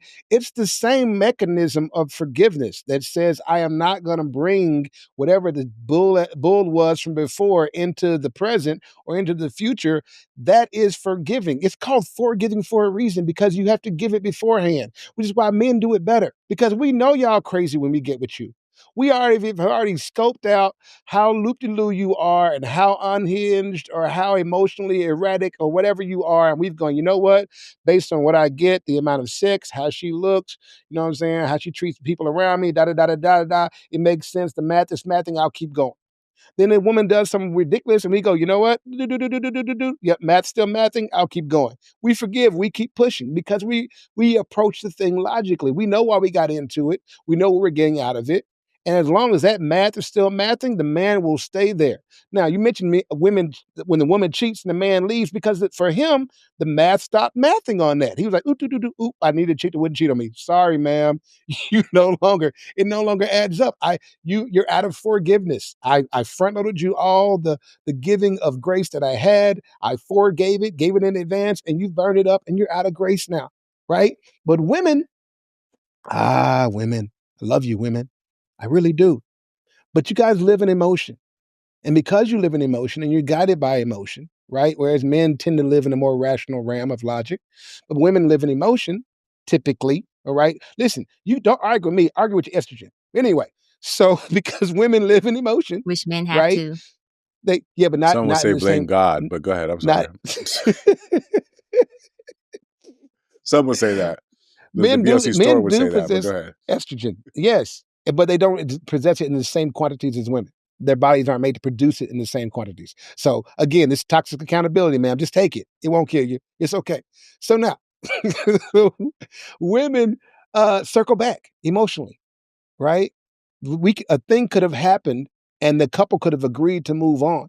Something else will happen that doesn't even have to be related, but it will trigger a similar emotion and she will go back to this other thing that reminds her of that emotion. That is not forgiving. right? When you bring back something up that hasn't happened again, but you bring it up because something else happened that made you feel like the thing that happened before, that's not forgiveness. It's a trauma response, right? So no, men are just better at forgiving. And Estim, I think you're probably right. It is probably because men are more, you call it detached, I call it rational, right? You call it suppressed, I call it compartmentalizing, right? It's just a connotation. It's just the words you want to use. There's nothing wrong with women. Y'all are beautiful like you are, right? But you can't have all the good things about you, okay? There's some things about y'all that ain't gonna be quite up to great all the time. There's some things about y'all that men are gonna have to work around, and you guys are worth it. Y'all are worth it because God gave y'all the coochie and not us. You know what I mean? I'm just kidding. Seriously though, y'all are worth it. You have wisdom beyond and their insight, coochies. right? Beyond Just the to be coochie, clear, yeah. beyond the coochie. Let's be clear. You're worth it, right? So my point here, and I'll say this and land before I lose anybody that likes me, any of my followers that might be women. I'll say this. It's not even a sexist thing, y'all. It's just practical. And it's not something that that cannot be worked on. But the way we have created our gender roles right now, the way that we have relationships worked out right now, is just really looking like men are just going to be more forgiving because that's the way we come into a relationship. We are already banking on your BS. We have tabulated it. We have seen what you have to offer, and we say that works. So when you show up with the BS that we knew you were going to bring, we go, news was coming. All right, let me deal with this. Not going to deal with it. Just facts, math.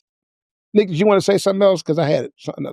No, we can go. I mean, SNM's gonna went push down. back because I feel like we probably beat that one up a little bit, right? Yeah, no. So what I was going to do is end up going down a rabbit hole, but I'm going to let that slide. Okay, thank you. Give me what? Yeah. Okay. Thank Yeah, you. I'm going to let that slide. I was going to SNM. go down a rabbit hole for a second. We good. All right, so next one there. This is move Next on. one in. Well, it's ironic. So here's S&M choosing not to overshare. It's keeping this thing going. So in the interest of that, my next thing I want to talk about is this Japanese study that they took, I think, 40 years. I think they studied like 800 some a couple. It took 40 years, at least 40 years, maybe more. They studied couples to figure out what made a couple last, right? Kind of what we're talking about right now. And what they found out was that the couples that lasted the longest did not do one thing. They did not overshare. They did not share like their deepest, darkest secrets and show who they really are and share all the thoughts they had that crossed their mind. They kept that stuff to themselves. They did not turn their partner into their therapist or their pseudo best friend. I could just tell everything to. They did not do that. They kept some boundaries. They kept some lines between themselves and their innermost thought, right?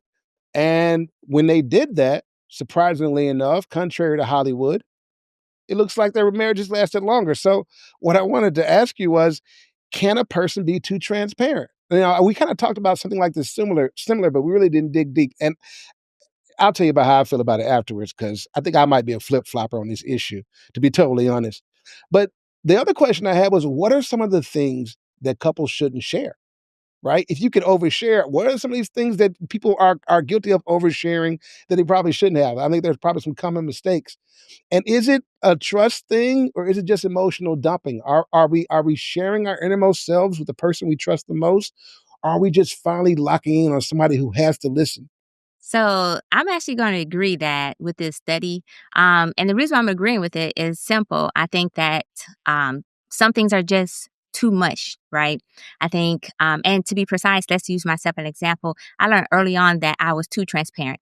There is such a thing as being too transparent, and it did not bode well for the relationship to the point where I was told, "Hey, you don't have to tell me everything." And it wasn't that I was emotionally dumping on the person. It was just that at the time, I didn't necessarily, 'cause I got married really young and I grew up where it was like, you should be able to tell your husband anything. So I didn't have a filter. And it turns out the lack of filter was too much. And so it was like I had to learn how to filter myself down so that I'm not being too transparent into my thought process, because sometimes the things that one can share is actually hurtful sometimes, right? The things that one can share, we're not recognizing what the reaction, or not even that, not necessarily the reaction, but how that may affect our partner emotional state of mind as well. Because sometimes there are some things that he or she may not be able to handle simply because it's outside their bellywick, as they call it, AKA they're not your therapist. And so a lot of that childhood dumping of information, or even teenage, in my case, dumping of information, or other things that may not necessarily, like something that's going on in life, may not necessarily be something that they're capable to deal with. So you actually need to find a balance between being emotionally available and transparent, because not all truths need to be delivered all at once. Some truths need to be held in that back pocket and may not have to come out at all. And so oversharing becomes unhealthy when it replaces the problem solving capabilities that come from either the communication process or the partnership process, right? Or from your own individual ability to problem solve. So as a woman, and then recognizing men's nature, and I'm putting quotation, um, for some of that toxic accountability there, quotation marks. Men in general, when women come to men with issues and problems, or even if we're just venting, the man's first thought is, well, how can I solve this? What can I do to solve this? And when the woman is just coming to vent, then it becomes, why did you waste my time with this information? Because you really didn't want any help. And why do I have to listen to this? Because I'm not here to gossip like we're girlfriends. And so unless you want me to solve the issue, then why are we talking about it? Unless you preface it and say, hey, I just wanted to vent about what's something that happened to me today, and then determine the level of venting that's needed for that particular situation. Because ultimately, men don't care about certain things. Not the same way that women care when they're talking to their girlfriends. And so I can actually see this study and taking place like that, just like sometimes on the man's side, and this is unfortunate, that sometimes we discover that when men vent to women, the women themselves, because we've been living in this society with these so-called traditional gender roles and stereotypes as far as stoic and so forth, when men share information, sometimes the women may weaponize that and look at it as, oh, you've been like and it may actually be a turnoff factor, because like, well, why are you telling me? Like, shouldn't you just go handle it? And some women are actually emotionally equipped to handle when men come to them with their issues, because they're not used to it. They're like, oh, I thought you got this. You're supposed to be the man. You're supposed to handle this. You're supposed to be this. You're supposed to be that. This is what a real man would do. I hate that phrase, the real man. And so I can see it not lasting. I support this study 100%. As a matter of fact, I'm going to say filter, but don't filter to deceit, right? Don't filter to the point that you lack communication. Don't filter to the point where there are trust issues. And one of the things that I would say that you should not share, unless you've already determined that your man can handle it or your woman can handle it, is if you're attracted to somebody else, because they may not be able to handle that unless they're within that lifestyle, or they were already looking at that type of lifestyle. It does not work out to your benefit, because as a matter of fact, they may think you're probably about to cheat on them because you don't mention somebody was attracted to somebody, or you may talk too much about a certain person. All of a sudden it's like, they bring this person up a show lot. So some things you need to keep in the tuck. You don't have to tell everything. And there's other things that I also would recommend you not talk about. But I don't want to steal anybody else's thunder, so I'm gonna let it slide for now. Oh, okay. Well, look at you leaving thunder on the table for everybody else. That is so thoughtful of you, S&M. I mean, okay, it's going to be 2 for 2, at least at this point. I think it might have been a couple of shows ago. I do feel like there's a wave where people are expecting to. Well, let me back up. We know we live in a social media age where people are giving their thoughts all the fucking time. Like, what are you eating? What are you thinking? I remember thinking that like when Facebook first came out. So what I'm saying is that like we are in a oversharing culture anyway. Is what I'm saying. I feel like the default is oversharing. Like, we don't really care what you're eating, ma'am, right? Or that you're enjoying yourself, sir. I mean, maybe some people care in your circle, but what I'm saying is that the culture lends towards everybody oversharing, right? Or you should be able to overshare. Accept me as I am. All that kind of conversation, right? And I do think it is hurting relationships, because it kind of goes back to boundaries a little bit if you think about it, right? Like, you should be able to know your partner well enough. You should hopefully maybe be able to know yourself well enough in terms of what things you should be able to share and not share. Because I feel like if your partner is not a psychologist and you're having suicidal thoughts, yes, it's important to maybe share that with your partner, but your partner is not going to be your therapist, right? The best they can do is try to get you to somebody who can help you. There's expectations for people to show up as everything. Maybe that's the conversation that we were having before, where I felt like it's crazy that people expect their partners to show up as everything. I was on Clubhouse a couple of days ago. The guy was still talking about how like he doesn't do therapy. Like, why would you need to go to therapy? which means that if both of you feel this way, then you guys are now each other's therapists, right? Like, where else would you go for guidance necessarily? Right? We don't treat medicine that way, but there's certain things that we certainly treat with a certain level of disregard for, because we expect people to be everything. And that's just not true. So this is easily a yes for me. It makes sense. I'm surprised they need a study to agree with this, because I just think that people aren't built for everything. And we have to be okay with that. You know what I mean? Some people just emotionally are not going to be able to deal with certain things. And you have to know that when you're getting with your person. You get what I'm saying? Like, and I do understand, like, for me, I would like to think that I can communicate as much as I want with my wife, right? Because there's a certain level of trust there. So for me, I do think we should be able to trust that what I tell you would not be used against me. What I tell you will be used in such a way that's productive and not destructive, right? And I do think a lot of people may not have that. But I also think some people are emotionally dumping, bro. You know, like I see it a lot in friendships. Like you're in a relationship where the other person is constantly just telling you about their shit, but they'll ask you about yours, kind of thing. You know what I'm saying? To me, that's emotional dumping, kind of. You know what I'm saying? Like, it's one thing to be there for your friend, y'all chopping it up. But if that person is constantly backing up their truck of bullshit that you got to deal with, and there's no sense of reciprocity there, yeah, I'm good on that. You know what I mean? So, but what each couple should or should not, it's up to them. I mean, I've some couples, they could talk about it all, and some couples maybe not so much. I think the most important thing is just to know what couple you are. That's where the disconnect comes, right? Some of y'all think you're in a relationship that you're not in. And what evidence do you have that you're in that relationship, right? So you either have to acknowledge that you're not in that, right? Some of y'all be in delusion, you know what I mean? And work to fix it if you're not satisfied with it. But honestly, yeah, I think that I would say the problem, yeah, I was gonna say is undersharing, but nah, it's a mixture of both. I was gonna say, I don't know which one's a bigger problem, but yeah, definitely oversharing has become a bigger problem because too many of y'all tell us your business and we don't care. Even the nigga you with. Go ahead, Jay. Sorry. No, I think you You both don't care made either. great points. You you both made great points. I think that, all right, so in order, I do think oversharing is a thing. I have in the past, I've been a big proponent of cards up, just speak your truth, live your truth. You know what I'm saying? Say where it is, just claim it, da da da da da da da da. I have lived long enough to understand, right? That everybody's not able to hold space within their mind for all of another person, right? Especially while they're trying to figure out how they can interact with that person. And I do understand also it's motivated by our desire to be known, right? Because we want to be loved, right? But we don't know if we can be loved until we're known. So we want to find somebody who really knows us so they can look at us and go, "Ooh, I really see you for who you are." Like, I see you, you're naked to me emotionally, you're naked to me mentally, you're naked to me physically. I see you and I appreciate all of it. We want that. We dream of that, right? But like I think Nick, you were saying, it's about there's an issue of boundaries, right?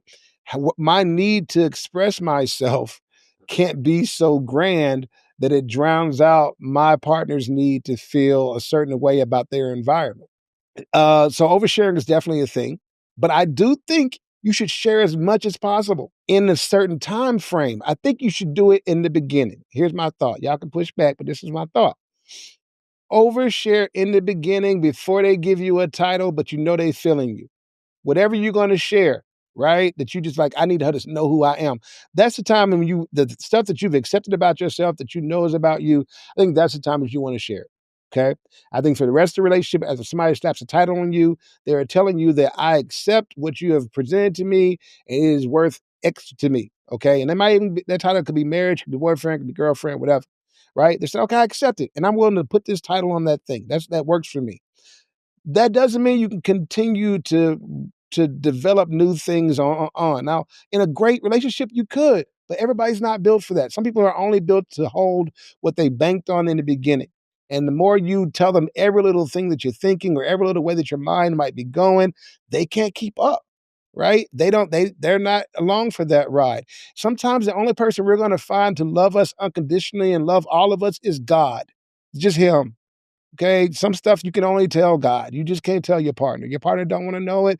They don't know where to put it. They don't know how to deal with it, right? They don't want to factor in what they might not want to be the partner of somebody who is developing, growing the way you're growing, or having it, or whatever your issue is, right? And the worst part is sometimes, if we're being honest, male or female, we go through what you're going through is temporary. You're like, I'm gonna quit my job today, and I'm so this, I'm so that, and you know that you're having a bad day. Your spouse might not need to hear that every day. They're gonna think you're not a person who can't keep a job, right? Or oh, every time I see your little cousin, I want to punch him in the face. Listen, you can feel that way, but maybe you don't want to share that all the time. You know what I mean? Maybe it might make them think their family members aren't safe around you. So, in terms of what you don't share when you overshare, you don't share things, okay, that will redefine your partner's understanding of you until you're sure those things are really you and you're just gonna be there regardless, right? Then you share it. If you're like, oh, I've suddenly decided I want to change our religion. Okay, when you first thinking about it, maybe I don't know if you should share that right then. Now, right before you join the church, maybe you bring it up. So I think there's a time and the space for it. I'm not a big fan of like S&M says, don't undershare to the point of deceit, right? But there's nobody who is either entitled to or probably equipped to hear and understand every thought, every whim, every emotion, every twist and turn your mind might take you. Okay, some of this stuff you just got to process on your own or go get a therapist, right? Y'all go. Matter of fact, here's my last thing, and I'll land on this. If you have reached a point where you are ready to start sharing new stuff with your partner, your spouse, okay, that they might not be braced for. Then I suggest you get a therapist and you open the space for us to start talking about new things, right? That's probably my best suggestion for you to do that. Do not do it on your own. Do not just dump on them and go, well, you're supposed to love me regardless. Are you supposed to? Because people aren't built like that. They understood uh, a space that you took up in their reality. It had dimension. When you change that dimension, when you change the volume of the space that you take up in certain areas of their lives or certain stances that you might take, it's wrong to expect there won't be a shift somewhere else. Something's got to make room. So please, people, stop oversharing. Your partner, your lover, it may even be your best friend, your husband or wife or whatever, but they're not your therapist, and they're not your savior, and they're not your God. And the only person that's going to understand everything about you is whoever made you. Everybody else is figuring it out as you figure it out. Okay, I feel like that's a perfect way to land this episode. I mean, right? I mean, I feel like it's a perfect place to land the episode. Before we get up out of here, S&M, any other thoughts before we get up out of here? Final thoughts for this season finale? This season finale was off the chain, as in you two were off the chain with the toxic masculinity. Honesty? As a matter of fact, I was like, is this a reflash of that one episode that you guys did when it was just the boys club, but with me in here? I don't know what the hell happened. But anyway, goes, I appreciate the conversation. It's always great to be on the show. I am telling everybody right here, right now, we're going to have a lot of things to do in the new season. And I'm just going to leave it at that. And also have one thing I like to promote.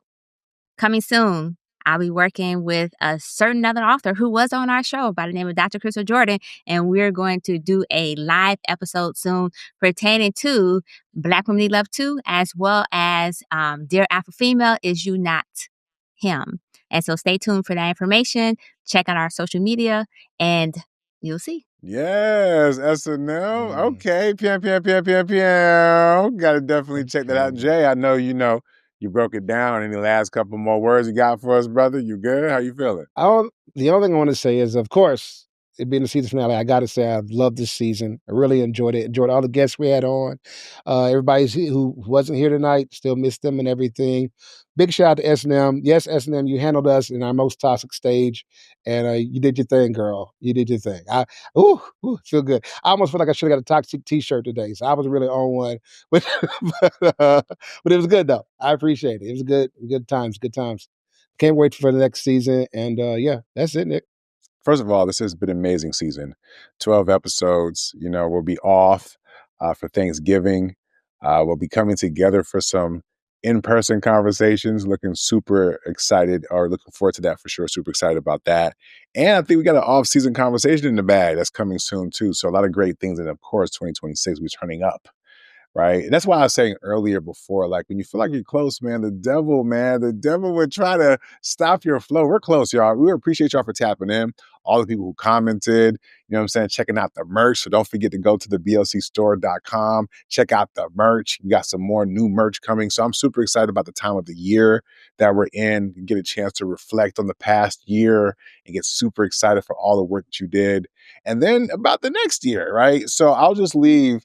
I think I did all the customary get up out of here stuff for the most part. I'll just say real quickly that it just is interesting to me that the word boundaries has, I feel like the theme I've heard several times in this episode was boundaries. And maybe I'm in the season where you start to really explore what boundaries mean, right? For me, I think I saw a quote that said boundaries isn't meant to change behavior.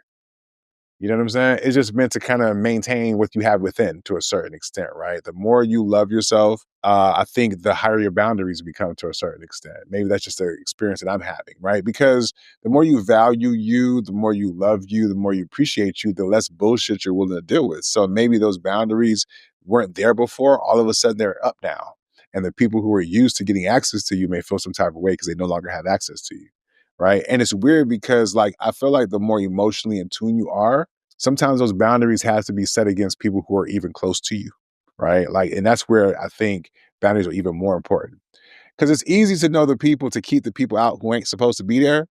But I feel like oftentimes the boundaries are there for those who are supposed to be there in some really weird way.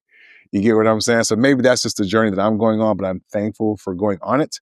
I am thankful for Just Jay. I am thankful for SNM Jones. I am thankful for Deborah, the expert. Natalie, she smokes cigars. And of course, our girl Tia B. I'm thankful for everybody who supports this program and who supports us individually and collectively. So on behalf of all of us here at the BLC Pod, we appreciate y'all. We love y'all. And until then, and by then I mean the in-person episodes and some off-season conversations. We'll see y'all next time. Be easy. Peace.